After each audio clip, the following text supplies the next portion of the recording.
حسین صاحب بسم اللہ الرحمن الرحیم۔ دنیا بھر سے دیکھنے اور سننے والے تمام ناظرین و سامعین کی خدمت میں السلام علیکم ورحمۃ اللہ وبرکاتہ۔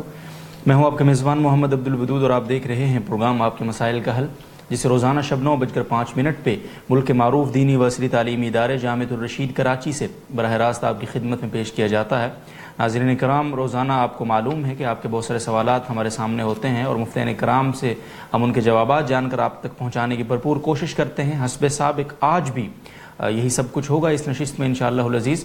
اگر آپ آج بھی ہمارے ساتھ شریک ہونا چاہتے ہیں اپنے سوالات کے ذریعے سے، یا آپ کو شرعی نقطہ نظر کی کوئی بھی تشنگی آپ کے دل و دماغ میں موجود ہے تو آپ اس کو دور کر سکتے ہیں۔ بہت آسان سا طریقہ ہے، آپ فیس بک پر جائیں گے، فیس بک کے سرچ انجن میں JTR میڈیا ہاؤس لکھ کر اس پیج کو سرچ کریں گے، لائک کریں گے اور اسی پیج پر ہماری اس لائیو ٹرانسمیشن کا حصہ بن جائیں گے، اس نیت کے ساتھ کہ علم حاصل کرنا رسول اللہ صلی اللہ علیہ وسلم کے ارشاد کے مطابق ہر مسلمان مرد عورت پر فرض ہے۔ اور اس کی تشریح جو علماء کرام نے فرمائی ہے وہ یہ ہے کہ اتنا علم حاصل کرنا کہ جس سے ہماری 24 گھنٹے کی زندگی اللہ رب العزت کی رضا اور رسول اللہ صلی اللہ علیہ وسلم کی مرضی کے مطابق گزر جائے، اتنا علم حاصل کرنا ہم سب پر لازم اور فرض اور ضروری ہے۔ تو ناظرین، الحمدللہ اللہ تعالیٰ کا محض فضل اور احسان ہے کہ ہمارے پاس ایک ایسا پلیٹ فارم موجود ہے کہ روزانہ ہم کچھ وقت نکال کے اگر ہم اس نشست میں شریک ہو جائیں تو اتنا علم ہمیں حاصل ہو جاتا ہے کہ ہماری 24 گھنٹے کی جو زندگی ہے وہ اللہ رب العزت کی رضا کے مطابق گزر سکے۔ تو آپ دیر مت کیجئے، اس پروگرام کا حصہ بنیے اور اپنی اس تشنگی کو دور کیجئے۔ آج کی نشست کے جو معزز مہمان ہیں ہمارے ساتھ جو موجود ہیں، ان کا تعارف آپ کی خدمت میں پیش کرتا ہوں، اس کے بعد آپ کے سوالات کا باقاعدہ آغاز کریں گے۔ مفتی احمد خان صاحب موجود ہیں ہمارے ساتھ، سینئر مفتی ہیں، سینئر فیکلٹی ممبر ہیں جامعۃ الرشید کراچی کے، اور ساتھ ہی ساتھ نیشنل بینک آف پاکستان کے شرعیہ ڈپارٹمنٹ کے آپ رکن ہیں۔ آج کے دوسرے معزز مہمان کچھ ہی دیر میں ہمیں جوائن کریں گے، آپ ہی معروف مذہبی اسکالر، آپ کی پسندیدہ شخصیت مفتی طارق مسعود صاحب، سینئر مفتی ہونے کے ساتھ ساتھ سینئر فیکلٹی ممبر بھی ہیں جامعۃ الرشید کے، اور وہ بھی انشاءاللہ کچھ دیر میں ہمارے ساتھ ہوں گے۔ تو جب تک وہ تشریف نہیں لاتے، مفتی احمد خان صاحب کی خدمت میں پہلا سوال رکھتے ہیں، آغاز کرتے ہیں۔ مصطفیٰ صاحبہ کا سوال ہے امریکہ سے۔ مفتی احمد خان صاحب، کیا قومی بچت پاکستان میں سیونگ اکاؤنٹ کھولنا جائز ہے؟ حکومت کا کہنا ہے کہ وہ اس رقم کو قومی ترقی میں استعمال کرتی ہے، آپ کا کیا کہنا ہے؟ بسم اللہ الرحمن الرحیم۔ اس حوالے سے عموماً لوگ سوال یہ کرتے رہتے ہیں کہ بعض ایسی اسکیمیں کہ جن کے بارے میں علماء کہتے ہیں کہ ان میں رقم رکھوانا اور اس پر کوئی نفع لینا جائز نہیں ہے، تو لوگوں کے ذہن میں یہ اشکال پیدا ہوتا ہے کہ آگے اس رقم کو بسا اوقات جائز مقاصد کے لیے اور جائز کاروبار میں لگایا جاتا ہے، تو پھر علماء اس سے کیوں منع کرتے ہیں؟ جی، تو دیکھیں، اس بارے میں اصولی بات یہ سمجھنی چاہیے کہ جب آپ کسی ادارے کو، چاہے وہ بینک ہے یا یہ قومی مرکز بچت ہے، ان کو جب ہم کوئی رقم دیتے ہیں تو دو باتوں کا لحاظ رکھنا ضروری ہے۔ جب تک ان دونوں کا لحاظ نہیں رکھا جائے گا تو اس رقم کی بنیاد پر جو بھی کام کیا جائے تو اس سے جو نفع ہمیں دیا جائے گا وہ جائز نہیں ہوگا۔ ایک تو یہ ہے کہ ہمارا اس ادارے کے ساتھ جو معاملہ ہے وہ شریعت کے مطابق ہو۔ جی، اگر یہ معاملہ قرض کا ہو اور اس قرض پر کوئی نفع دینا طے کیا جائے تو بہرحال یہ جو نفع دیا جائے گا یہ شرعاً جائز نہیں ہوگا، چاہے وہ ادارہ آگے اس سے کوئی جائز کام ہی کیوں نہ کرتا ہو۔ اور دوسری شرط یہ بھی ضروری ہے کہ وہ ادارہ اس سے آگے کوئی جائز کام کرے۔ تو پہلی بات یہ ہے کہ ہمارا معاملہ اس ادارے کے ساتھ قرض کا نہ ہو بلکہ مضاربہ کا معاملہ ہو، جو کہ آج کل بہت سے اسلامی بینک ہمارے ملک میں موجود ہیں، تو ان میں جب سیونگ اکاؤنٹ کھولا جاتا ہے تو وہ مضاربہ کی بنیاد پر کھولا جاتا ہے، جس میں انسان اپنے اس سرمایہ کا رسک، یعنی کہ زمان، اور اگر خدا نخواستہ وہ نقصان ہو جائے بینک کی کسی غلطی کے بغیر تو اس کو بھی برداشت کرنے کو تیار ہوتا ہے۔ تو ایک شرعی طریقہ ہے اپنے مال کو دینے کا جو مضاربہ کا معاملہ کہلاتا ہے، تو اس پر مال دیا جائے، قرض کے طور پر نہ دیا جائے، اور پھر وہ ادارہ آگے اس کو جائز کسی کاروبار میں لگائے۔ تو ان دونوں باتوں کا لحاظ رکھا جائے تو پھر وہ نفع جائز ہوتا ہے۔ تو یہ قومی مرکز بچت میں جو رقوم رکھوائی جاتی ہیں تو اس میں اگر ہم اس بات کو تسلیم کر لیں کہ وہ قومی ترقیاتی کاموں میں اس کو لگاتے ہیں یا کسی جائز کاروبار میں لگاتے ہیں، لیکن یہ رقم بہرحال قرض کی بنیاد پر وصول کی جاتی ہے اور اس پر ایک طے شدہ نفع کے نام سے رقم دی جاتی ہے جو کہ شرعی اعتبار سے سود کے زمرے میں آتی ہے، لہٰذا اس کا لینا جائز نہیں ہے۔ جائز نہیں ہے۔ بہت شکریہ صاحب۔ اور خرم صاحب کا سوال ہے کشمیر سے، ایک آدمی نے 12 سال پہلے بینک سے سود لیا تھا اور اس وقت اس کے لڑکے چھوٹے تھے، اب وہ جواب نہیں جوان ہو گئے ہیں، اب ان کے لیے کیا حکم ہے؟ کیا وہ صرف توبہ کریں گے؟ اتنی رقم صدقہ کرنی پڑے گی ان کو، اگر صدقہ کریں تو جسے صدقہ کریں گے اس کے گھر میں مہمان کے طور پر کچھ کھا پی بھی سکتے ہیں یا نہیں؟ جی حقیقت میں تو یہ ان کے والد پر لازم ہے کہ وہ جو رقم انہوں نے استعمال کی سود کی تو اتنی ہی رقم اب صدقہ کریں. ان لڑکوں پر یہ لازم نہیں ہے، لیکن اگر یہ کر دیں تو بہرحال اچھی بات ہے، لیکن ہم اس کو واجب اور لازم ان پر نہیں کہہ سکتے کیونکہ یہ اس وقت نابالغ تھے اور وہ رقم جو ان کے والد نے ان پر صرف کی تو ان کے والد پر ان کا نفقہ لازم تھا. بہرحال یہ اگر کر دیں تو اچھی بات ہے، اور جہاں یہ صدقہ کرتے ہیں تو اس شخص کے گھر میں یہ کھا پی سکتے ہیں، اس میں کوئی ایسی شرعاً ممانعت نہیں ہے. ممانعت نہیں ہے. بہت شکریہ. موسیٰ محمد الیاس صاحب ابوظہبی سے پوچھتے ہیں، میرا سیونگ اکاؤنٹ ہے جس میں میں صرف سیلری ڈالتا ہوں جو کہ اگلے ہی دن گھر والے نکلوا لیتے ہیں، اس صورت میں گناہ کا کوئی اندیشہ تو نہیں؟ دیکھیے سیونگ اکاؤنٹ کھلوانا جائز نہیں ہے جو سودی بینک ہیں ان میں، کیونکہ حقیقت میں یہ ایک ایسا قرض کا معاملہ ہے کہ جس میں یہ طے کیا جاتا ہے کہ وہ بینک اس پر کوئی طے شدہ اضافہ دے گا جو شرعاً سود کے زمرے میں آتا ہے، تو اس لیے سیونگ اکاؤنٹ کھلوانا جائز تو نہیں ہے. اسی طرح اس میں جو یہ رقم ڈلوائی جاتی ہے تو جو یہ انہوں نے بات کہی کہ اگلے ہی دن گھر والے وہ رقم نکلوا لیتے ہیں، لیکن بہرحال وہ ایک دن کا سود بہرحال اس رقم پر لازم ہو جائے گا. تو اب اگر ان کے لیے ممکن ہے کہ یہ اپنے سیلری اکاؤنٹ کو کرنٹ اکاؤنٹ میں تبدیل کروا لیں اور پھر آئندہ سے اس کرنٹ اکاؤنٹ میں سیلری وصول کریں تو انہیں چاہیے کہ ایسا کریں. لیکن اگر یہ ایسا نہیں کرتے یا کسی وجہ سے ایسا نہیں کر سکتے، یعنی پہلے تو ان کے لیے حکم یہی ہے، لیکن اگر یہ ایسا نہیں کر سکتے تو پھر انہیں یہ چاہیے کہ جو اس پر سود لگے تو وہ بہرحال وصول نہ کریں، اور اگر وصول کر لیا ہو تو اس کو بلا نیت ثواب کے صدقہ کر دیں. وہ جو اضافی رقم ان کی رقم پر لگے گی تو وہ اپنے استعمال میں لانا ان کے لیے جائز نہیں ہوگا. بہت بہت شکریہ صاحب. اور اگلا سوال بھی اسی قسم کا ہے. محمد بلال صاحب نے پوچھا ہے، کسی مجبوری کی وجہ سے اگر سیونگ اکاؤنٹ کو کرنٹ اکاؤنٹ میں تبدیل نہیں کیا جا سکتا، کوئی بھی مجبوری ہو سکتی ہے اور سیونگ اکاؤنٹ میں پیسے مخصوص مدت تک نہیں رکھے جا رہے کہ اس پر سود کی رقم ملے اور سال میں 1100 روپے کے قریب سود ملے، تو کیا اس سود کے علاوہ باقی رقم استعمال کرنا درست ہے؟ جی بالکل، باقی رقم تو چونکہ ان کا اصل سرمایہ ہے اس کو یہ استعمال کر سکتے ہیں، اور اس پر جو سود لگے تو وہ بہرحال استعمال نہیں کر سکتے. اور یہ بڑی آسانی سے معلوم کیا جا سکتا ہے، جو اکاؤنٹ کی سٹیٹمنٹ ہوتی ہے اس میں یہ وضاحت ہوتی ہے کہ اس رقم کے اوپر کتنا جو ہے وہ سود لگا ہے، تو وہ سودی رقم یہ اپنے استعمال میں نہیں لا سکتے. پھر اس بارے میں علماء کی دو آراء ہیں. ایک تو یہ ہے کہ اس کو بینک سے وصول ہی نہ کیا جائے، اور اگر بعض حضرات کہتے ہیں کہ وصول کر لیا جائے اور اس کو بلا کسی ثواب کی نیت کے صدقہ کر دیا جائے، لیکن بہرحال اس اضافی رقم کو اپنے استعمال میں لانا جائز نہیں ہے. جی بہت شکریہ مصعب. اور بالآخر تشریف لے آئے ہیں مفتی طارق مسعود صاحب، اور تعارف میں کروا چکا ہوں پہلے. بلا تاخیر سوال آپ کی خدمت میں ہے نعمان صاحب کا لاہور سے. میری ریڑھ کی ہڈی کی سرجری ہوئی ہے جس کے بعد ڈاکٹرز نے مجھے سختی سے بیڈ ریسٹ کی ہدایت کی ہے. کیا میں بالکل سیدھا لیٹ کر نماز پڑھ سکتا ہوں، اور قبلے کی طرف اس حالت میں رخ کیسے کیا جائے گا؟ بسم اللہ الرحمن الرحیم. ایسی صورت میں سیدھا لیٹ کے نماز پڑھ سکتے ہیں، لیکن سر کو تھوڑا سا اٹھا لیں، تکیہ پیچھے رکھ لیں، جی سر تھوڑا سا اٹھا لیں تاکہ چہرے کا رخ قبلے کی طرف ہو جائے، اور پاؤں قبلے کی طرف ہوں، اس میں کوئی حرج نہیں ہے. اس طرح سے یہ نماز پڑھیں گے، اور گردن ہی کو اشارہ کر کے رکوع اور سجود ہوگا ان کا. جی ٹھیک ہے، بہت شکریہ. ڈبلن آئرلینڈ سے عثمان غنی صاحب کا سوال ہے. میری ڈیوٹی کا ٹائم بہت آگے پیچھے ہوتا رہتا ہے. مثال کے طور پر ظہر کا ٹائم داخل ہونے کے بعد میرے پاس صرف 4 رکعت کا ٹائم ہوتا ہے، اور 1-1.5 گھنٹے بعد دوبارہ وقت ملتا ہے. اول وقت میں 4 فرض پڑھے جائیں یا 4 سنت؟ اب تک تو میں پہلے فرض پڑھتا ہوں کیونکہ بعد میں زندگی اور حالات کا بھروسہ نہیں ہے. اب کیا کریں؟ زندگی کا تو کسی کا بھی بھروسہ نہیں ہے، تو اگر کوئی خدا نخواستہ کوئی ان کو مرنے کا چانس نہیں ہے فوری طور پر، تو ان کو چاہیے کہ سنتیں پڑھ لیں اور 1-1.5 گھنٹے بعد 4 فرض پڑھ لیں. اگر اس دوران موت واقع ہو گئی خدا نخواستہ تو انشاءاللہ اس نماز کے بارے میں سوال نہیں ہوگا. البتہ یہ ضرور ہے کہ اگر ویسے قضا ہونے کا خطرہ ہے، ان کو ڈر یہ ہے کہ اگر میں نے ابھی نہیں پڑھی تو 1-1.5 گھنٹے کے بعد کوئی مصروفیت آ سکتی ہے یا کوئی ایسی ایمرجنسی ہو سکتی ہے جس کی وجہ سے مجھے بعد میں موقع نہیں ملے گا. موت کی بات نہیں ہے، وہ تو کوئی بھی کسی بھی وقت مر سکتا ہے، لیکن اس کے علاوہ کوئی ایسا آفس میں کام آ سکتا ہے یا کوئی بھی ایسا کام پڑ سکتا ہے جس کی وجہ سے نماز قضا ہونے کا خطرہ ہے. جی تو قضا ہونے کا اگر خطرہ ہو تو پھر ان کو 4 فرض بہرحال پہلے پڑھنے پڑیں گے.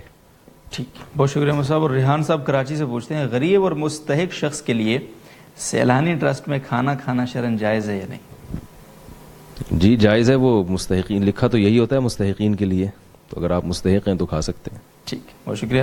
مسز محمود صاحبہ لاہور سے پوچھتی ہیں، میری کزن ہے جن کو اولاد نہ ہونے کی وجہ سے طلاق ہو گئی ہے، 50 سال کی ہیں، ماں باپ نہیں ہیں، اور وراثت کے گھر میں رہتی ہیں, آمدنی کا کوئی ذریعہ نہیں ہے, کیا میں ان کو زکوٰۃ دے سکتی ہوں؟ زکوٰۃ کا تعلق اس سے ہے کہ وہ جو 5 چیزیں ہیں ان کو دیکھا جائے گا کہ ان کے پاس سونا, چاندی یا تجارتی مال, وہ مال جو بیچنے کے لیے انہوں نے خریدا ہو, یا کوئی یا کیش رقم, جی, یا ضرورت سے زائد سامان, کوئی ایسی پراپرٹی ہو جو استعمال میں نہیں ہے, نہ رینٹ پہ دی ہوئی ہے نہ وہ رہائش میں ہے, کچھ بھی نہیں ہے, ویسے ہی پڑی ہوئی ہے, ایسی کوئی پراپرٹی ہو, یا یہ کہ کوئی ایسا گھر میں زائد سامان رکھا ہو جو پورے سال استعمال میں ہی نہیں آتا.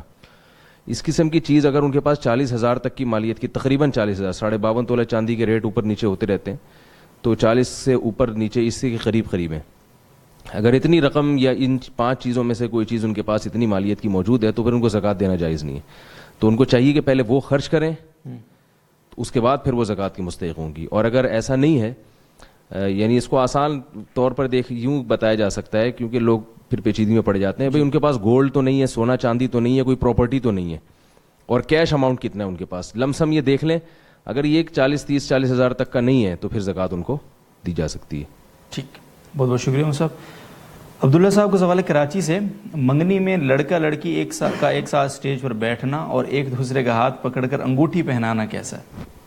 بے شرمی کی بات ہے, بالکل حرام ہے, ناجائز ہے.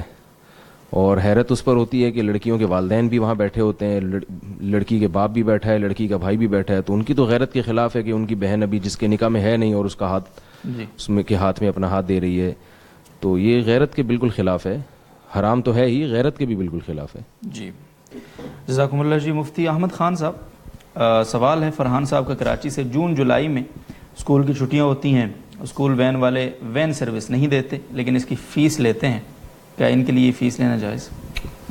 دیکھیے, اسکولوں میں یہ چونکہ شروع سے یہ بات طے ہوتی ہے کہ ہر مہینے اتنی فیس دینی ہوگی, تو شرعی لحاظ سے اس کی جائز ایک تکیف اور صورت یہ ہو سکتی ہے کہ وہ پورے سال کا گویا کہ یہ بتا دیتے ہیں کہ ان 2 مہینوں کے علاوہ ہم پورے سال بچے کو لانے لے جانے کے پابند ہوں گے, اور اس میں چونکہ اسکول کی چھٹیاں ہوں گی جس میں ظاہر ہے کہ وہ بچے کو نہیں لے جائیں گے.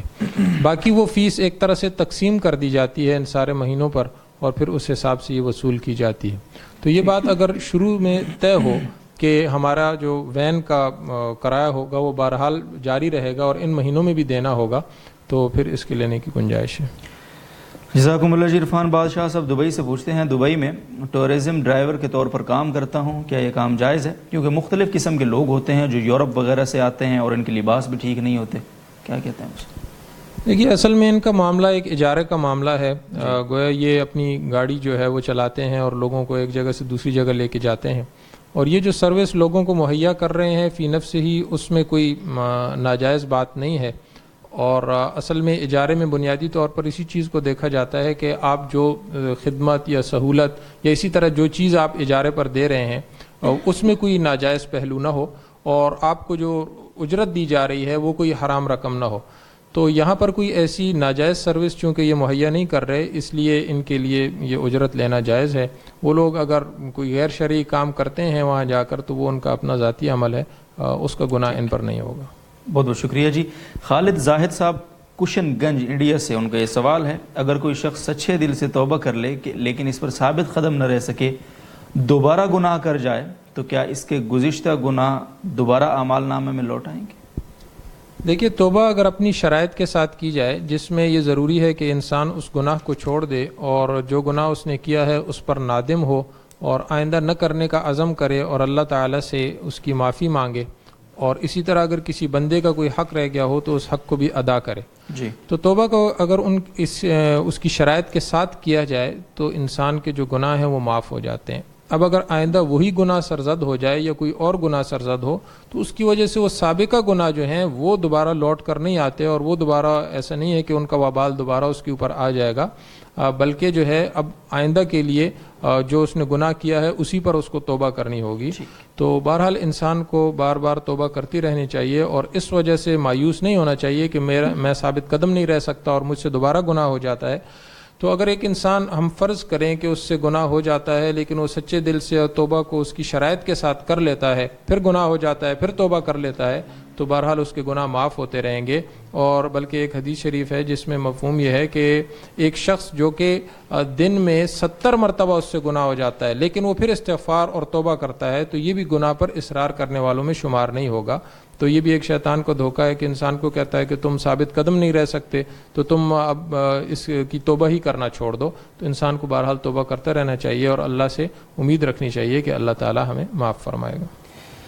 بہت شکریہ مصعب، جزاکم اللہ. اور اگلا سوال بھی آپ ہی کی خدمت میں ہے. معتصم خان صاحب نے پوچھا ہے، اگر کوئی ریاض سے کام کے لیے جدہ جا رہا ہے اور دل میں یہ نیت ہے کہ جب موقع ملے گا 1 یا 2 مہینے بعد تو عمرہ کر لے گا، اب راستے میں طائف میقات آ جاتا ہے اور وہ بغیر احرام کے مکہ سے ہوتا ہوا جدہ چلا جاتا ہے اور 1 مہینہ بعد عمرہ کرتا ہے، تو کیا اس پر دم واجب ہے؟ کیونکہ لوگ کہتے ہیں کہ بغیر احرام کے مکہ جانے سے دم لازم ہو جاتا ہے.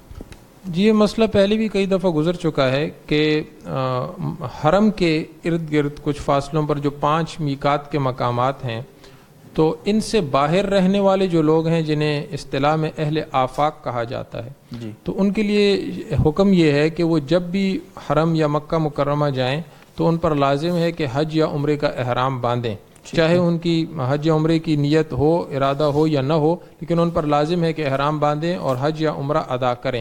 اگر اس کے بغیر وہ جائیں گے، یہ میقات کے مقامات سے آگے تجاوز کریں گے تو ان پر دم لازم آ جائے گا. تو جو صورت انہوں نے سوال میں کہی یہ بالکل ظاہر ہے کہ میقات سے تجاوز کر گئے بغیر احرام کے اور پھر انہوں نے وہاں سے جا کر جو جدہ سے احرام باندھ کر آئے تو اس وجہ سے ان کے اوپر دم لازم ہو گیا ہے. جزاکم اللہ. شیخ ریاض احمد صاحب مقبوضہ کشمیر سے پوچھ رہے ہیں، کیا مسجد کے محراب کے مد مقابل سنن و نوافل پڑھنا جائز ہے یا نہیں؟ ایک صاحب سے سنا ہے کہ محراب کے مد مقابل یہ سنن و نوافل پڑھنا درست نہیں ہے، کیا فرماتے ہیں آپ؟ نہیں ایسی کوئی بات نہیں ہے. پتہ نہیں یہ کیوں ان کے ذہن میں یہ شبہ پیدا ہوا اور ان صاحب نے یہ کیوں کہا. تو ایسی کوئی بات نہیں ہے. ٹھیک، بہت شکریہ. مفتی طارق مسعود صاحب آپ کی خدمت میں سوال ہے محمد فہیم صاحب کا بلوچستان سے.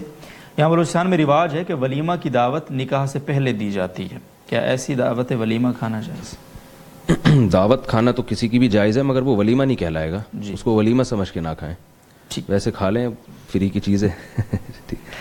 ولیمہ پر ولیمہ رخصتی کے بعد ہوتا ہے جی، تو رخصتی کے بعد جو دعوت ہوگی لڑکے کی طرف سے اس کو ولیمہ کہا جائے گا، وہی سنت ہے، اس پر ثواب بھی ہے. ہمارے ہاں پنجاب میں یہ ابھی تک اس بات کا رواج ہے کہ لوگ یعنی نکاح سے پہلے ہی یعنی رخصتی سے پہلے ولیمہ کر دیتے ہیں. نکاح بھی اس وقت تک نہیں ہوتا اور مطلب اس کو ولیمہ کہتے ہیں. تو حالانکہ مصعب آپ کے ہاں والا جو پنجاب ہے وہ الگ سے ہے پاکستان سے؟ ہمارے ہاں والا پنجاب بس الگ ہے یا وہی ہے، لیکن بہرحال وہاں رواج بہت زیادہ ہے اور اس کی ہمیں تو پہلے سمجھ نہیں تھی، لیکن بہرحال ابھی آپ نے ہم جو پنجاب میں کبھی گئے ہیں تو ہمیں تو ایسا، آپ نیک لوگوں کے پاس جاتے ہیں، پڑھے لکھے لوگوں کے پاس. بہت شکریہ مصعب. اور علی نواز صاحب کراچی سے پوچھتے ہیں، کیا بیوی کی ذمہ داری میں شامل ہے کہ وہ اپنے شوہر کی خدمت کرے، جیسا کہ روٹی بنا کر دینا، کپڑے دھونا وغیرہ؟ دیکھیں نکاح یہ جو بعض فقہا نے لکھا ہے کہ عورت پر شوہر کی خدمت لازم نہیں ہے، اس کا مطلب سمجھنا چاہیے جی کہ نکاح کا جو ایگریمنٹ ہے نا، اس ایگریمنٹ میں یہ نہیں ہوتا کہ عورت شوہر کی خدمت کرے گی. ایگریمنٹ جن چیز پر ہوتا ہے نا ایجاب و قبول، اس میں چند چیزیں ہیں کہ شوہر کی مرضی کے بغیر گھر سے نہیں جا سکتی، نان نفقہ شوہر کی ذمہ داری ہے. تو اس ایگریمنٹ میں یہ داخل نہیں ہے کہ وہ روٹی بھی پکائے گی، جھاڑو بھی لگائے گی. اس ایگریمنٹ کے لحاظ سے تو عورت کی ذمہ داری نہیں ہے. لیکن جب کہیں بھی آپ سفر پہ جاتے ہیں نا، 2-4 آدمی مل کے کہیں بھی ساتھ جاتے ہیں تو کاموں کو تقسیم کرنا پڑتا ہے. صحیح، کاموں کو تقسیم کرنا پڑتا ہے. تو زوجین بھی ایک زندگی گزارتے ہیں تو اس میں بھی کاموں کو تقسیم کرنا پڑے گا. اب ظاہر ہے جب مل جل کے ہی کام ہوں گے نا، تو ایک تقسیم تو یہ تھی کہ یعنی کاموں کی 2 قسمیں ہیں. ایک یہ کہ گھر کے باہر کے کام ہوتے ہیں اور کچھ گھر کے اندر کے کام ہوتے ہیں. 2 قسم کے کام ہیں جو دونوں نے کرنے ہیں، دونوں کے علاوہ تو کوئی بھی نہیں کرے گا یہ کام. یا آپ اتنے مالدار ہیں تو آپ پھر نوکر رکھ لیں، گھر کے باہر کے کاموں کے لیے الگ نوکر اور گھر کے کاموں کے لیے الگ نوکرانی رکھ لیں آپ، اگر مالدار آدمی ہے. یہ بیوی ایسے خاندان سے لائیں جو بہت مالدار تھی، ان کے ہاں کام کرنے کی عادت ہی نہیں ہے، ان کے ہاں نوکر چاکر ہی ہوا کرتے ہیں. ایسی صورت میں تو بیوی کو شوہر کی ذمہ داری ہے کہ وہ نوکر لے کے دے گا، یعنی خدمت کے لیے گھر میں میڈ ہوگی یا کوئی بھی ایسا کوئی سیٹ اپ ہوگا، عورت پھر نہیں کرے گی. لیکن نارمل جو ایک متوسط طبقہ ہے اس میں یہ ہوتا ہے کہ کام تقسیم ہوتے ہیں، گھر کے باہر کے کام مرد اور گھر کے، یعنی میں عرض کر رہا تھا کہ 2 قسم کے کام ہوتے ہیں، گھر کے باہر کے اور گھر کے اندر کے. جی، اب یا تو گھر کے باہر کے کام عورت اپنے ذمہ لے لے، گھر کے اندر مرد پوچھا لگا لیا کرے گا. ظاہر ہے یہ غلط ہے کیونکہ عورت کا گھر سے باہر بلا نکلنا شریعت میں پسندیدہ نہیں ہے. تو اب یہی تقسیم ہوتی ہے کہ باہر کے کام مرد کے ذمے اور گھر کے اندر کے کام عورت کے ذمے. تو اب اگر مرد اپنی ذمہ داری نبھا رہا ہو اور عورت گھر کے اس کو صفائی ستھرائی کا اہتمام نہیں کرتی, کھانا نہیں بناتی, تو یہ غیر اخلاقی حرکت ہے. اس کو ہم عورت یہ نہیں کہہ سکتی مجھ پہ واجب نہیں ہے. بالکل. تو جب بھی کہیں ساتھ زندگی گزارنی ہوتی ہے تو کاموں کو ڈیوائڈ کیا جاتا ہے. تو جب ڈیوائڈ ہوگا تو پھر اس میں آپ کے ذمے جو کام ہے وہ آپ کو کرنا پڑے گا. بالکل.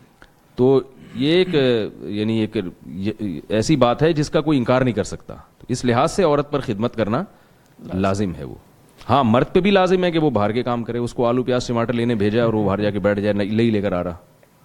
اور یہ ایک میں بار بار بات بتاتا ہوں کہ خواتین یہ کہتی ہیں ہم کوئی نوکرانی تو نہیں ہے جو جھاڑو پوچھا لگائیں, جو متوسط طبقے کی بات کر رہا ہوں.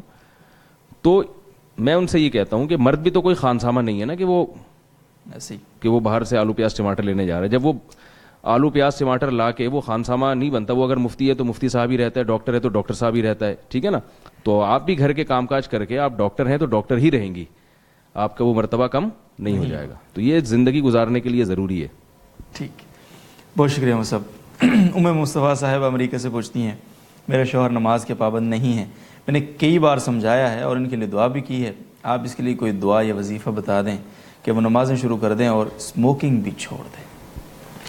اسموکنگ دعا کرتے ہیں, ورنہ اسموکنگ دنیا جب چھوٹتی ہے تو اسموکنگ خود بخود چھوٹ جاتی ہے, کیونکہ اسموکنگ کرنے والا زیادہ عرصہ دنیا میں رہتا نہیں ہے. جو رپورٹ ہے ڈاکٹروں کی, کینسر ہو جاتا ہے یا بیمار ہو جاتا ہے. تو ان کی ذمہ داری ہے شوہر کو محبت سے ایک دفعہ سمجھا دیں, ان کے لیے دعا کر لیں. یہ ان کی ذمہ داری پوری ہو گئی. زیادہ جب ٹارچر کیا جاتا ہے نا زیادہ, تو پھر گھر کا ماحول خراب ہوتا ہے. تو انہوں نے سمجھا دیا ماشاءاللہ شوہر کو, نماز پڑھ لے, اچھی بات ہے. علماء کے بیانات لگا دیا کریں نماز سے متعلق یا اور اصلاحی بیانات, تاکہ وہ سن لیں کسی طریقے سے. اس سے زیادہ ٹینشن نہ لیں. جو چیز ہمارے اختیار میں نہیں ہے اس پہ ٹینشن لینے سے نقصان ہوتا ہے. وظائف پہ اکثر بتاتا نہیں ہوں, کیونکہ بھائی اور جو صبح و شام کی تسبیحات ہیں جو نبی صلی اللہ علیہ وسلم نے بتائی ہیں وہ تسبیحات پڑھا کریں, تہجد میں اٹھ کے دعا مانگا کریں. تو میں بھی دعا کرتا ہوں, آپ حضرات بھی دعا کریں, اللہ تعالیٰ ان کے شوہر کو نیک ہدایت دیں. باقی کرنا ہم نے وہی ہے جو ہمارے اختیار میں, اس سے زیادہ کی فکر کریں گے تو نقصان ہوتا ہے. ایسے ہی. بہت شکریہ مصعب, لیکن آپ نے تو اور پریشان کر دیا کہ زیادہ دیر دنیا میں ہی نہیں رہیں گے وہ. مصطفیٰ صاحب اگین امریکہ سے دوبارہ وہ پوچھتی ہیں میری شادی کو 7 سال ہو گئے لیکن ہم چند وجوہات کی وجہ سے ولیمہ نہیں کر سکے تھے, کہ آپ ہمیں ولیمہ کرنا چاہیے. 7 سال کے بعد آپ کس منہ سے لوگوں کو ولیمے پہ بلائیں گے؟ ٹھیک, لوگ سمجھیں گے آپ کے بچوں کا ولیمہ ہو رہا ہے, پھر آپ بتائیں گے نہیں ہمارا ولیمہ ہو رہا ہے, تو یہ تو عجیب سا ہو جائے گا نا. علماء نے لکھا ہے کہ 3 دن تک ولیمہ ہوتا ہے. تو ولیمے کی جو سنت ہے بعض فقہاء نے تصریح کی ہے کہ 3 دن تک ہے, اس لیے 3 دن کے اندر اندر ولیمہ ہوگا. تو اب 7 سال کے بعد وہ ولیمہ نہیں ہوگا. کر لیں دعوت میں کوئی حرج نہیں ہے, پرانی یادیں تازہ ہو جائیں گی, ٹھیک ہے, لیکن اس کو ولیمے کا لیبل نہ لگایا جائے. بہت شکریہ صاحب. اگر کوئی عورت حاملہ ہو جائے اور صورتحال یہ ہو کہ اس کا شوہر 30 گھنٹے کام کے سلسلے میں سے دور ہوتا ہے, اسے 2 بچوں کی دیکھ بھال کرنی ہوتی ہے اور فیملی کا یا کوئی اور فرد اس کی دیکھ بھال کے لیے موجود بھی نہیں ہوتا, اور اس کے پرانے وضع حمل میں بھی کافی مشکلات رہی ہیں, تو کیا اسے اسقاط حمل کی اجازت ہوگی؟ نہیں, یہ کوئی ایسا عذر نہیں ہے جس کی وجہ سے حمل ضائع کرنا جائز ہو. ٹھیک, ان کو چاہیے صبر کریں اور اللہ پہ اعتماد کریں, توکل کریں اللہ تعالیٰ پر. اور اللہ تعالیٰ نے جو ارشاد فرمایا لا تدرون ایہم اقرب لکم نفعا, تمہیں معلوم نہیں تمہاری اولاد میں کون تمہارے لیے زیادہ کارآمد نکل آئے. تو جب اللہ تعالیٰ نے ایک نعمت دی ہے تو اس کو نعمت ہی سمجھا جائے, اور شاید اللہ تعالیٰ اسی بچے کو ان کے لیے آخرت میں بہت بڑا ذریعہ بنا دیں. تو اس میں اللہ پر اچھا گمان رکھنا چاہیے. بہت شکریہ مصعب. اور برتھ ڈیز اور برائڈل شاور, بیبی شاورز میں شرکت کرنے کی اجازت ہے کوئی؟ برتھ ڈے وغیرہ کا مسئلہ تو پہلے کئی دفعہ بیان کیا جا چکا ہے کہ جائز نہیں ہے. ابھی میں ایک نوجوان مولوی صاحب ہیں, ان کا کلپ یوٹیوب پہ چند دن پہلے سن رہا تھا. وہ علماء پہ بہت طنز کر رہے تھے اور کہہ رہے تھے کہ یہ برتھ ڈے جو ہے یہ بدعت نہیں ہے, اس کو علماء خامخواہ میں ناجائز کہتے ہیں. بدعت تو وہ چیز ہوتی ہے جس کو سنت سمجھ کے کیا جائے, تو علماء تو اس کو دنیا تو سنت سمجھ کے نہیں کرتی. تو وہ مجھے حیرانگی اس پر ہوئی کہ علماء اس کو بدعت نہیں کہتے, اس وجہ سے ناجائز نہیں کہتے کہ یہ بدعت ہے. اتنی سینس الحمدللہ علماء میں بھی ہے. تو جو چیز علماء کہتے نہیں ہیں وہ خامخواہ میں ان پر الزام لگایا جائے. ہمیں یعنی علماء کو معلوم ہے کہ یہ لوگ اس کو سنت سمجھ کے نہیں کرتے. اس کو بدعت نہیں کہا جاتا, اس کو غیر شرعی رسم کہا جاتا ہے جو غیروں سے آئی ہے, اور اس کی کوئی لاجک بھی نہیں ہے. تو یہ بھی کہا جاتا ہے کہ غیروں سے اور بھی تو بہت ساری چیزیں ہم نے لی ہیں, تو آپ اچھی چیزیں غیروں سے لے لیں, اس میں کوئی حرج نہیں ہے. لیکن بے تکی رسمیں, جیسے جیسے ہم موت کے قریب ہو رہے ہیں آپ برتھ ڈے یعنی آپ اس کے سیلیبریٹ کر رہے ہیں, تو عجیب سی بات ہے. ویسے عمریں چھپاتے ہیں اپنی. جی خاص طور پہ خواتین کو اگر 40 سال کی بھی ہوں گی تو 20 سال کے بعد بریک لگ جاتی ہے.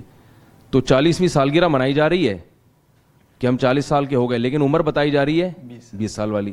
تو اس کا مطلب ہے آپ جیسے جیسے عمر بڑھتی ہے اس سے انسان خوش نہیں ہوتا, جی بلکہ اس کو خود بھی اندر سے احساس ہوتا ہے. تو یہ تکلف کر کے کیک کاٹنا, ایک دوسرے کے بل فضول سی چیز کرنا, خوشی کو ایک یعنی مصنوعی چیزیں ہیں جو گوروں پہ سوٹ کرتی ہیں, مسلمانوں پہ یہ چیزیں سوٹ نہیں کرتی. تو غیروں کی نقالی اگر کرنی ہے جائز چیزوں میں, اچھے کاموں میں, آپ ضرور ان کی نقالی کریں. اگر ان میں کوئی اچھی صفت ہے اس کو لیں, یہ فضول چیزیں ان سے نہ لیں, بلکہ ان سے کہ ہم سے سیکھو. یہ چیزیں جو ہے نا ہم سے سیکھو, ہم بتاتے ہیں کیا تمہیں کیسے لائف اسٹائل کیسا ہونا چاہیے, کیسے زندگی گزارنی چاہیے. ٹھیک, بہت شکریہ صاحب. محمد الیاس صاحب زہبی سے پوچھتے ہیں, نابالغ بچے جو وفات پا جاتے ہیں کیا یہ صحیح ہے تو اپنے والدین کی شفاعت کریں گے خواہ والدین گناہ گار ہی کیوں نہ ہو؟ جی ہاں بالکل صحیح, حدیث سے یہ بات ثابت ہے. بلکہ آپ صلی اللہ علیہ وسلم نے یہاں تک فرمایا حتی السقط, جو حمل ضائع ہو جاتا ہے, یعنی بچپن میں بچے کی موت ہونا تو دور کی بات, وہ تو کرے گا. کسی عورت کا حمل اگر ضائع ہو جائے تو اللہ اس میں بھی قیامت کے دن جان ڈالیں گے, وہ بھی گناہ گار والدین کی شفاعت کرے گا. تو یہ یقیناً ان کے لیے فائدے کا ذریعہ بنے گا, لیکن وہ شفاعت کس درجے کی ہوگی؟ جی بعض کی تو بالکل ہی مغفرت ہو جائے گی, بعض کی سزا میں کمی ہو جائے گی. تو یہ اس لیے عرض کر رہا ہوں میں کہ اس پر اعتماد کر کے نہیں بیٹھ جانا چاہیے. کسی والدین کا بچہ بچپن میں فوت ہو گیا تو وہ اس پر گناہ پر جری نہ ہو جائیں کہ اب تو ہمیں بخشوا دے گا. تو یقیناً فائدہ تو پہنچائے گا, کس کو کتنی نوعیت کا فائدہ پہنچائے گا یہ اللہ ہی بہتر جانتا ہے. اللہ ہی بہتر جانتے ہیں. بہت شکریہ. مصعب شفیع صاحب کا سوال ہے دہلی سے, اگر کوئی ناجائز اولاد ہو تو اس کا نسب کیسے ثابت ہوگا؟ ناجائز اولاد کا نسب نہیں ہوتا, اس کا ثابت تو وہ چیز ہوتی ہے جو نسب ہو. تو ناجائز اولاد کی نسبت اس کے باپ کی طرف نہیں ہوگی, اس کی ماں کی طرف نسبت ہوگی. اس کو وراثت بھی ماں سے ملے گی, باپ سے نہیں. جو باپ, شریعت اس کو باپ مانتی نہیں ہے جو زنا کرنے والا ہے, تو لہذا اس کا زانی سے کوئی تعلق نہیں ہے, اس کو نہ اس سے وراثت ملے گی, اس کو وراثت ماں سے ملے گی اور اس کا نسب بھی ماں سے چلے گا. ٹھیک ہے, بہت شکریہ صاحب. کراچی سے عبدالحی صاحب کا سوال ہے جو کچھ دن پہلے کشمیر سے آپ سے پوچھا تھا اور آپ نے کہا تھا چوہا ہونے کے ناطے اتنا تو اس کا حق بنتا ہے. اسی طرح کا ایک سوال ہے, کہتے ہیں چوہے کو چوہے دانی میں ابلتے ہوئے پانی کے اندر مارنا کیسا ہے؟ دیکھیں چوہے کا اتنا حق تو ہے کہ آپ اس کو مار دیں, لیکن ابلتا ہوا پانی اس کے اوپر ڈالنا یہ ضرورت سے زیادہ اس پہ ظلم ہے. ٹھیک ہے, کہ بہت زیادہ جانور کو اذیت ہوتی ہے. رسول اللہ صلی اللہ علیہ وسلم نے فرمایا ان اللہ کتب الاحسان علی کل ذی روح او کما قال صلی اللہ علیہ وسلم. اور ایک روایت میں آتا ہے فی کل ذی رطبۃ, کہ ہر تر جگر والی چیز پہ اللہ نے احسان کا حکم دیا ہے. تو جب وہ پکڑائی میں آ جاتا ہے, گرفتار ہو جاتا ہے چوہا, تو اس کو ابلتے ہوئے پانی اس کے اوپر ڈالنا, اس میں بہت سخت اذیت ہوتی ہے, کھال جلتی ہے, بہت دیر سے موت واقع ہوتی ہے. اس کا آسان طریقہ بھی ہے, اس کے کوئی نوکیلی چیز سے اس کی گردن کاٹ دی جائے یا اس کے سر پہ مار دی جائے تاکہ سر کچل جائے, اس طرح سے اس کو مارنا چاہیے. یہ بہت زیادہ اذیت ناک طریقہ ہے جانور کو قتل کرنے کا, اس سے بچنا چاہیے. بہت بہت شکریہ مصعب. مفتی احمد خان صاحب محمد طارق حسین صاحب دہلی سے پوچھتے ہیں نماز جنازہ میں کتنے فرائض ہوتے ہیں؟ نماز جنازہ میں 2 فرائض ہیں, ایک تو قیام اور دوسرے 4 تکبیر ہیں. ٹھیک. عثمان صاحب ریاض سے سوال ہے ان کا, یادداشت کمزور ہو گئی ہے, سجدے 2 ادا کرتا ہوں مگر یہ لگتا ہے کہ 1 کیا ہے اور یہ ہر نماز میں ہوتا ہے, تو کیا ہر نماز میں سجدہ صاحب کرنا ہوگا؟ دیکھیے ان کے لیے حکم یہ ہے کہ یہ اپنے غالب گمان پر عمل کریں, یعنی غور و فکر کر لیں جس طرف ان کا زیادہ رجحان ہو کہ میں نے 1 کیا ہے یا 2 کیا ہے تو اس کے مطابق یہ عمل کر لیں. اور اگر ان کا غالب گمان کسی ایک طرف نہ ہو, بس شک ہی شک رہے ان کو, تو پھر اس صورت میں کم سے کم پر عمل کریں. یعنی 1 یا 2 میں شک ہو گیا ہے تو یہ سمجھیں کہ میں نے 1 ہی کیا ہے اور 1 سجدہ مزید کر کے پھر سجدہ سہو کریں. اس کے لیے ایک آسان ترکیب کے طور پر یہ بتایا جا سکتا ہے کہ یہ اپنے ایک ہاتھ کی انگلیوں کو, کسی ایک انگلی کو مثلا دبا لیا کریں, تھوڑا سا زور دے دیں پہلے سجدے میں اور دوسرے سجدے میں پھر دوسری انگلی کو زور دے دیں, تو اس طرح تھوڑا سا ان کو یاد رہے گا کہ میں نے 1 سجدہ کیا ہے یا 2 سجدے کیے ہیں. انگلی دبانا ہی بھول جائیں پھر. ہاں بس یہ تھوڑا سا اہتمام عادت ہوگی تو پھر یہ انشاءاللہ یاد رہے گا. بہت شکریہ صاحب. میں فاطمہ صاحبہ دہلی سے پوچھتی ہیں, میں کھڑے ہو کر نماز شروع کرتی ہوں, جب سجدہ میں جا کر اٹھتی ہوں تو گھٹنوں میں درد کی وجہ سے اٹھنا بہت مشکل ہوتا ہے, اس لیے پہلی رکعت تو کھڑے ہو کر پڑھ لیتی ہوں, پھر باقی نماز بیٹھ کر پڑھنا پڑتی ہے, کیا اس طرح پڑھنا درست ہے؟ جی اگر ان کو اس طرح غیر معمولی تکلیف ہے تو ان کا جو یہ طریقہ ہے یہ درست ہے, پہلی رکعت کھڑے ہو کر پڑھیں اور اس کے بعد پھر باقی بیٹھ کر پڑھ لیں. بہت شکریہ جی. رنگون برما سے معاویہ احمد صاحب کا سوال ہے, اگر کسی باوضو خاتون نے بچے کو دودھ پلایا تو اس کا وضو باقی رہے گا یا ٹوٹ جائے گا؟ جی دودھ کا پلانا یہ کوئی نواقض وضو یعنی وضو کو توڑنے والی چیزوں میں سے نہیں ہے, اس لیے وضو بہرحال برقرار رہے گا. بہت شکریہ جی. مفتی طارق مسعود صاحب وحید مغل صاحب دمام سعودی عرب سے پوچھتے ہیں ناخن اور ضرورت سے زائد بال زیادہ سے زیادہ کتنے دن تک چھوڑ سکتے؟ تو صحیح حدیث ہے اس بارے میں، 40 دن انتہائی مدت ہے. جی 40 دن کا یہ مطلب نہیں کہ 40 دن تک چھوڑے رکھیں، مطلب کہ چھوڑنا، اگر کسی کے بال بہت تیزی سے نہیں بڑھتے تو جو ترک کرنے کی جو مدت ہے، علامہ نووی رحمہ اللہ نے اس حدیث کی شرح میں لکھا ہے کہ ترک کرنے کی جو مدت ہے وہ انتہائی مدت 40 دن ہے، یعنی 40 دن کے بعد تو بہرحال اس کو کاٹنا ہی پڑے گا. بہت شکریہ جی. اور اگلا سوال ہے میر عبد الواحد صاحب کا نائجیریا سے.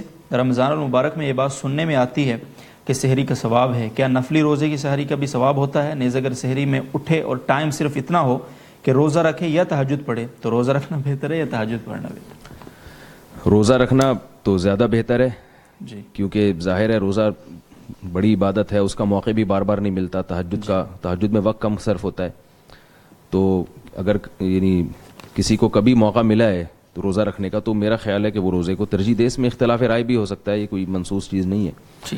باقی سحری کرنے کی فضیلت جیسے رمضان میں ہے ایسے نفلی روزے میں ہے. آپ صلی اللہ علیہ وسلم نے فرمایا تسحروا فإن فی السحور برکہ، سحری کیا کرو، سحری میں اللہ نے برکت رکھی ہے. جزاکم اللہ جی. پھر ان کا سوال ہے میر عبد الواحد صاحب کا نائجیریا سے ہی، اگر جسمانی کمزوری کا خوف نہ ہو، جیسے سردیوں کے دنوں میں دن چھوٹا ہوتا ہے، تو کیا نفلی روزے مسلسل رکھے جاتے ہیں؟ اگر نہیں تو کتنے دن بعد ناغہ کر لینا چاہیے؟ سردیوں میں تو حدیث میں آتا ہے کہ روزہ رکھنا ایسے ہے جیسے بغیر جہاد کے مال غنیمت. جی تو جتنے زیادہ روزے رکھ سکتے ہیں کنٹینیو رکھ سکتے ہیں، اگر صحت کو کوئی خاص نقصان نہیں ہو رہا تو رکھنے چاہیے. اور اگر تھوڑا بہت نقصان ہو بھی رہا ہے تو روزے میں کے ثواب بھی تو مل رہا ہے نا. اگر یہ برداشت کر سکتے ہیں، تھوڑا بہت نقصان ہے، وہ اس کی ریکوری ہو جاتی ہے، جب کھانا پینا شروع کرتا ہے وہ صحت دوبارہ بحال ہو جاتی ہے، تو اچھی بات ہے. اگر یہ ہمت کرتے ہیں جتنے زیادہ روزے رکھیں گے اتنا انشاءاللہ ثواب ملے گا ان کو انشاءاللہ. العزیز بنت قمر صاحب کراچی سے، ان کا یہ سوال ہے کیا یہ بات درست ہے کہ رسول اللہ صلی اللہ علیہ وسلم کو گرمی بہت پسند تھی؟ میرے علم میں تو ایسی کوئی بات نہیں ہے کہ آپ صلی اللہ علیہ وسلم کو گرمی پسند تھی. البتہ بعض روایتوں سے اشارہ ملتا ہے کہ آپ کو گرمی ناپسند تھی. جی جیسے کہ حدیث میں آتا ہے ابردوا بالظہر فإن شدۃ الحر من فیہ جہنم. آپ صلی اللہ علیہ وسلم نے فرمایا گرمیوں میں ظہر کی نماز میں تاخیر کرو، جی اس لیے کہ گرمی کی شدت جہنم کی سانس ہے. تو آپ صلی اللہ علیہ وسلم نے گرمی کی شدت کو جہنم کی جنس قرار دیا ہے، تو اس لیے گرمیوں میں ظہر کو حکم دیا کہ ذرا ٹھنڈا کر کے پڑھو. تو گرمی کی شدت کو ناپسند ہونے کی تو ہمارے علم میں روایات ہیں کہ جس میں اس کو ناپسند کیا ہے، پسندیدہ ہونے کے میرے علم میں کوئی ایسی روایت نہیں. بہت بہت شکریہ جی. عبدالستار صاحب راولپنڈی سے پوچھتے ہیں کیا جانوروں کے نصاب میں دو قسم کے جانوروں مثلا بکری اور بھینس کی تعداد کو اکٹھی کر کے نصاب پورا کیا جاتا ہے؟ اگر نہیں تو پھر سونا چاندی نقدی وغیرہ کو جمع کر کے کیوں نصاب پورا کیا جاتا ہے؟ سونا چاندی اور نقدی کا جو حساب ہے نا وہ مال، وہ الگ نوعیت کا نصاب ہے. جی اور بکریوں کا اور بھینسوں کا بالکل الگ نوعیت کا نصاب ہے. جی بکریوں اور بھینسوں میں تو جو ہے نا وہ بھینس کا جب تک پورا نصاب نہیں ہوگا تو گائے یا بھینس کا تو اس پر زکوٰۃ نہیں ہوگی. بکریوں کا بالکل ایک الگ جنس کی چیز ہے، لہذا اس کو اس پر قیاس نہیں کیا جا سکتا. ٹھیک، بہت بہت شکریہ جی. اور طارق حسین صاحب دہلی سے پوچھتے ہیں کیا جمعہ کی اذان کے بعد کوئی بھی کاروبار کرنا حرام؟ جی ہاں، یہ تو قرآن مجید کی آیت ہے، منصوص ہے. یا ایھا الذین آمنوا اذا نودی للصلاۃ من یوم الجمعۃ فاسعوا الی ذکر اللہ وذروا البیع. اے ایمان والو، جب تمہیں جمعے کی نماز کے لیے بلایا جائے، ندا کی جائے، تو اللہ کی یاد کی طرف دوڑو اور خرید و فروخت چھوڑ دو. تو ہر قسم کا کاروبار جمعے کی پہلی اذان کے بعد حرام ہے، ناجائز ہے. ناجائز ہے. بہت بہت شکریہ مصعب. اور مقصود احمد صاحب کا احمد آباد سے سوال ہے کہ رات کے وقت عورت کنگھی کر سکتی؟ جی ہاں، رات کے وقت کنگھی کر سکتی ہے، کوئی حرج نہیں ہے اس میں. ٹھیک ہے، بہت شکریہ جی. اور ابو اسلام صاحب وہاڑی سے پوچھتے ہیں ایک کمپنی سیزن سے 5-6 ماہ پہلے ڈیلر سے ایڈوانس بکنگ کی مد میں پیسے لیتی ہے اور سیزن میں جو ریٹ چلتا ہے اس سے کچھ کم ریٹ لگاتی ہے، لیکن پہلے ریٹ طے نہیں کرتی. بس اتنا کہتی ہے کہ بہت اچھا ریٹ دیں گے جی. کئی دفعہ ڈیلر کی سوچ سے بھی بہت اچھا ریٹ ملتا ہے اور کئی دفعہ کچھ خاص فرق نہیں ہوتا. کیا ہوگا؟ اگر یہ جو کمپنی کے کا جو کلائنٹ ہے نا، یہ پہلے سے اس بات کا پابند ہو جائے کہ جو ریٹ کمپنی اس وقت دے گی یہ اسی ریٹ پر لازمی خریدے گا، تو یہ تو خرید و فروخت ناجائز ہے. جی. اگر یہ صرف کمپنی لوگوں کو اپنی طرف متوجہ کرنے کے لیے، کسٹمر کو اپنی طرف متوجہ کرنے کے لیے کہ اس ٹائم جو ریٹ ہوگا، جو مارکیٹ ریٹ ہوگا، ہم اس سے کم میں دیں گے، تو لوگ اس بنیاد پر بکنگ کر لیں اور ایک ارادہ ظاہر کر دیں، وعدہ کر لیں، جی. تو اس وعدے کی حد تک تو جائز ہے. لیکن جب اصل ریٹ آئیں گے، جو ریٹ کمپنی کھولے گی اس وقت، تو اس وقت ہر ایک کو اختیار ہوگا کہ اس ریٹ پہ لے یا اس پہلے والے معاملے کو کینسل کر دے. ٹھیک ہے. تو اصل ریٹ اس وقت ہوگا، اس وقت کے ریٹ پر جو لینا چاہے لے سکتا ہے، مسترد کرنا چاہے تو اس کو مسترد کر سکتا ہے. اگر معاملہ یہ ہے تو جائز ہے, ورنہ جائز نہیں ہے. ورنہ جائز نہیں ہے. بہت شکریہ مصعب. اور اگلا سوال ہم سے پوچھا محبوب عالم صاحب نے. ایک آدمی دوسرے آدمی سے کہتا ہے کہ میری یہ زمین آپ بکوا دو, میرے لیے 5 لاکھ دے دو, اس سے زیادہ جتنے پر بک جائے وہ آپ کے ہیں, کیا یہ جائز؟ بہتر صورت تو یہ ہے کہ آپ اسٹیٹ ایجنٹ کو یا کسی بھی کمیشن ایجنٹ کو آپ زمین دیں اور کہیں کہ بھائی یہ زمین اتنے کی بیچو جس میں سے اتنا کمیشن آپ کا ہے. اصل مسئلہ تو یہ ہے جو بے غبار صورت ہے بالکل, کہ بھائی یہ زمین مثال کے طور پہ 10 لاکھ کی بکوا دو, تو اس 10 لاکھ میں سے میں 50,000 آپ کو دوں گا یا 25,000 آپ کو دوں گا. یہ سب سے بے غبار صورت ہے. لیکن اگر دوسرے درجے میں یہ صورت کہ بھائی 5 لاکھ سے اوپر جتنے کی ہوگی وہ آپ کے پیسے ہوں گے, مجھے 5 لاکھ چاہیے, تو اس کی بھی گنجائش ہے. بعض اسلاف سے اس کے جواز منقول ہے اور فتوے کے حساب سے بھی اس پر گنجائش ہے, لیکن پہلی والی صورت بے غبار ہے, وہ زیادہ بہتر صورت ہے. بہت شکریہ مشتاق مصعب. اور مشتاق احمد صاحب مکہ مکرمہ سے پوچھتے ہیں ہمارے گاؤں میں غیر مسلم دودھ اور دہی وغیرہ بیچتے ہیں, کیا ہم ان سے خرید سکتے ہیں؟ ہاں, اگر گائے بھینس کیا حلال دودھ بک رہا ہے تو وہ غیر مسلم سے بھی لے سکتے ہیں. ٹھیک. محمد وسیم صاحب انڈیا سے پوچھتے ہیں اگر کوئی شخص اپنی تجارت میں حلال اور حرام دونوں طریقوں سے پیسہ کماتا ہو تو ایسے شخص کو اپنا مال بیچنا کیسا ہے, کیسے پتہ چلے گا کہ اس نے ہمیں جو مال کی قیمت دی ہے وہ حلال ہے یا حرام؟ اس میں غالب کا اعتبار ہوگا. اگر اس کی آپ کا خیال یہ ہے کہ اس کی جو سورس آف انکم ہے اس میں حرام زیادہ ہے, یعنی حرام انکم زیادہ ہے جی, اور اس کی جو انکم ہے وہ حلال کم ہے, تو اس کو حرامی سمجھا جائے گا جب تک کہ وہ یہ تصریح نہ کرے کہ میں حلال سے دے رہا ہوں. اور اس کے حلال زیادہ ہے تو یہی سمجھا جائے گا کہ وہ حلال سے دے رہا ہے. ہاں, وہ خود ہی تصریح کرے کہ یہ رقم میں نے حرام الگ سے رکھی ہوئی تھی, یہ میں تمہیں دے رہا ہوں, تو پھر ناجائز ہوگا. جی ٹھیک ہے. بہت شکریہ صاحب. اور سوال ہے شاہ رخ احمد صاحب کے کراچی سے. وہ یہ پوچھتے ہیں جس بندے کی غیبت کی ہے اس سے معافی مانگنا ضروری ہے, اللہ تعالیٰ سے بس توبہ کر لے بندہ؟ جس بندے کی غیبت کی ہے اس سے معافی مانگنا ضروری نہیں ہے بلکہ نامناسب ہے, کیونکہ آپ اس کو جا کے بتائیں گے میں نے آپ کی غیبت کی ہے تو وہ دل میں دشمنی پیدا ہوگی اور وہ کہے گا پتہ نہیں کیا میرے خلاف بولتے رہے یہ جی. تو اس کو نہ بتایا جائے.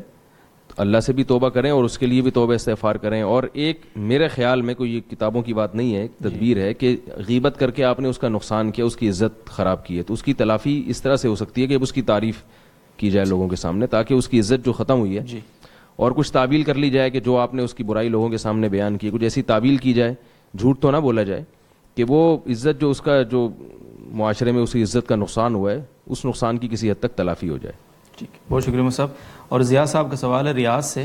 وہ یہ پوچھتے ہیں خطبے کے دوران سنتیں پڑھ سکتے ہیں جمعے کے خطبے کے دوران؟ نہیں, خطبے کے دوران سنتیں نہیں پڑھ سکتے. وہ حدیث جو ہے اس کہ آپ صلی اللہ علیہ وسلم نے خطبے کے دوران ایک صحابی کو اجازت دی, وہ حنفیہ کے نزدیک وہ حدیث منسوخ ہے, کیونکہ جو خطبے کے دوران خاموشی کی روایات ہیں وہ تواتر کی حد تک ہیں, اس پر اجماع چلا آ رہا ہے.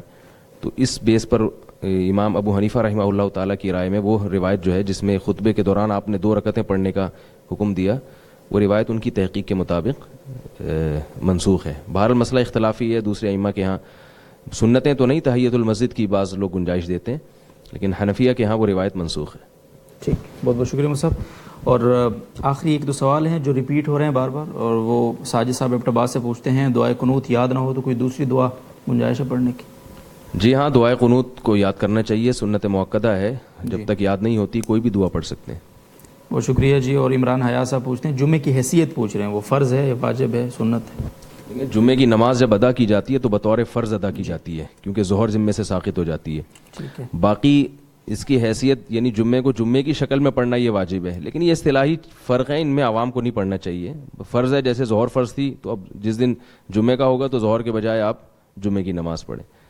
ٹھیک ہے, بہت شکریہ جی. شعیب جمشید صاحب پوچھتے ہیں غسل کرتے وقت ٹب کے اندر جو پانی رکھا ہوتا ہے اس میں وہ چھینٹیں اگر لگ کے جسم سے گر جائیں تو پانی ناپاک ہو جاتا ہے؟ غسل جب کریں نا ٹب تھوڑا سا دور رکھیں اور نہا کے پتلی گلی سے باہر نکل جائیں, ٹھیک ہے نا. یہ وہمیوں کے کام ہوتے ہیں, چھینٹیں ویٹیں, یہ پاگل ہو جاتے ہیں لوگ ان چیزوں میں, تو بس نہائیں اور نکلیں باہر, ٹھیک ہے, زیادہ نہ سوچیں. ٹھیک ہے, بہت بہت شکریہ صاحب. اور دونوں معزز مہمانوں کو بہت بہت شکریہ, تمام ناظرین و سامعین کو بہت بہت شکریہ. آج ہم کچھ سوال ہم سے مس ہوئے ہیں اور ہم نے وہ کسی وجہ سے ہم شامل نہیں کر سکے. عثمان صاحب کا سوال ہے ٹیکسلا سے, وہ شامل نہیں ہو سکا ہے آج. اور اسی طرح سے اور سوال ہیں جی مہران صاحب, عفان بن مہران صاحب مقبوضہ کشمیر سے, ان کا سوال آج شامل نہیں ہو سکا. محمد امتیاز صاحب کا انڈیا سے, وہ سوال شامل نہیں ہے آج کی نشست میں. اور محمود الحسن صاحب کا جدہ سے انشاءاللہ کل کی نشست میں سوالوں کو شامل کیا جائے گا. کل تک کے لیے اجازت چاہیں گے آپ سے. اللہ حافظ.